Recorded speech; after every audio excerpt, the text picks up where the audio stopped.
Welcome back to Focus on Africa. They panicked.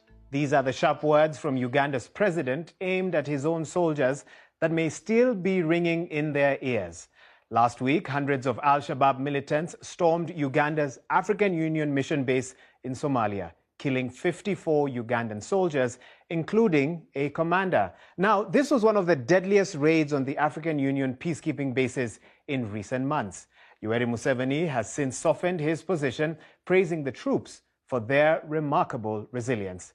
Ugandan soldiers have been in Somalia since March 2007. Troops there have come under attack several times, as well as last week, there was an assault in May this year. Across Somalia, there are some 20,000 troops under the current African Union peacekeeping mission. As well as Uganda, there are soldiers from Burundi, Djibouti, Ethiopia, and Kenya. The US also has military personnel across Somalia. Now, Uganda has one of the largest contingents with the African Union Peacekeeping Mission, or ATMIS. But what do Ugandans make of their troops in Somalia? Let's now get more from Wilfred Nasongo, who's a resident fellow on foreign policy and security from the Global Center for Policy and Strategy. Thanks for making time for Focus on Africa, Wilfred. And I just want to understand where Ugandans see this. Are they in support of their troops' deployment in Somalia?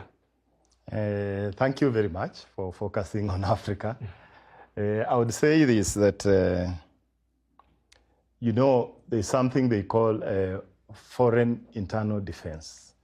All these states that have sent their troops, the troop contributing countries, they're doing it for the purposes of security at home. Mm-hmm. If you can remember very well, Uganda, Kampala, attacks, and Kenya, there was bombing that was leveled against al-Shabaab.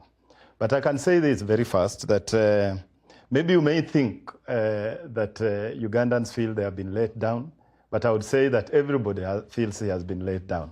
The president feels that he has been let down. The parents of those soldiers, I think actually is the pressure that has made the president to retract.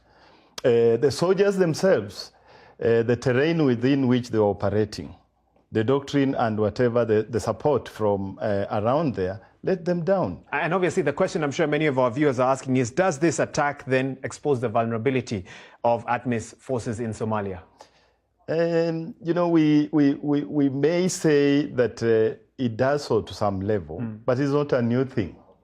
Remember, ATMIS is a transition mission, picking on from AMISOM, the African Union mission.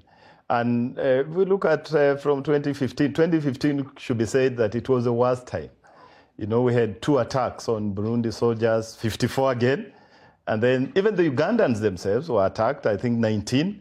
Then the worst 2016, you remember Al-Ade, the Kenyans, over 100. So we can say that not so much I'm an Afro-optimist, and I would say that the path that the African Union has covered through its own peace support operations up to the transition mission is greater than the negative path that we can look at. But then still, you are right, you have observed that correctly, that it has totally exposed at this time when we are thinking that we should be now scaling down. I think even the transition plan is that by December this year, 2000, should have been degraded or left. And then we are looking at a mission up to 2024. And then we exit. So yes. Yes. So what can be done? Because some are looking at scenarios such as, should ATMIS forces exit, would the Somalian National Army have the capacity to fill the gap? On Somalian National Army, I can say no. They do not have the capacity. Mm-hmm. One, what's the reason? One, we have multiple doctrines being fed to them. This is called the security sector reform. You'll find UAE there training, Somalian National Army. You'll find even the US as a hand there. You find the African states, Uganda itself. So what doctrine are they running as a military group? So again, if you can observe very well, the Somali National Army is one of the most infiltrated by the al-Shabaab.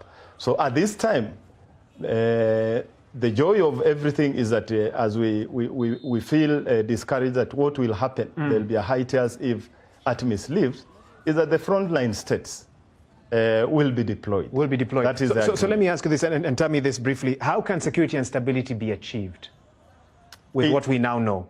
Yes, in Somalia, what they need to do is around 4 or 3 things. That one of them is we learn the lessons that we have gotten from the tactics of al-Shabaab, that those small, we call them force operating bases, detached and maybe taking care of small areas, should have surveillance, multiple operations from maybe helicopters and the rest. Okay, and then the second point? Yes. The second point is we fix the politics in Somalia. And to fix this as 2 avenues. That one is a regional politics. Even as we look at the frontline states, we're seeing regional and even extra-regional politics driving Somalia as it does. Okay. But the second fix of politics is negotiation. We are looking at mediation. The world over, the base of peace now is mediation. Even the U.S. did that. And I'll stop you there, Wilfred Nasongo. Thank you so much. Interesting perspectives that you brought our way today.